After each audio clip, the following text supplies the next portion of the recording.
İnsan ki ibadət əhli olmur, o təvəkkül ola bilməz onda. Necə sən əllərini Allaha qaldıra bilərsən çətin vaxtlarda, xəstəlik vaxtlarında, bəlalar vaxtında, problemlər vaxtında, işlər qarışan vaxtı.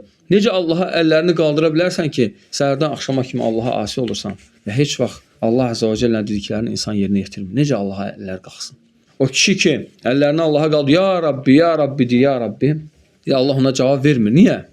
Peyğəmbər sallallahu əleyhi və səlləm deyir. Çünki deyir, onun yeməyi, içməyi haram edir. Deməli, insan günahlar edir. Onu günahlar qoymur duaların qəbul olmasına. Nə qədər insanlar var, deyir ki, mən dua edirəm. Gecə namazına qalxıram, amma baxsan günahlar var ortada.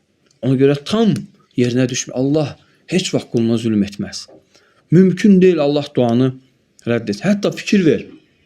Allah öz rəhmətindən o duanı yenə geri çevirmir. İnsan görsə günahlarını silir o səbəblə.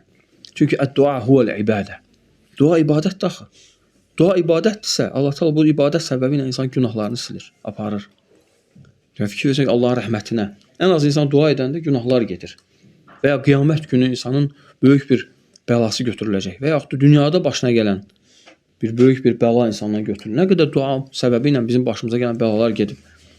Allahu bihi alim. Allah bilir onları. Allahı zikr edən diridir. Allahı zikr etməyən ölü kimidir. Ona görə bax insan hər dəfə zikr etdikcə Allah Teala dirildir onu, qəlbinə həyat verir.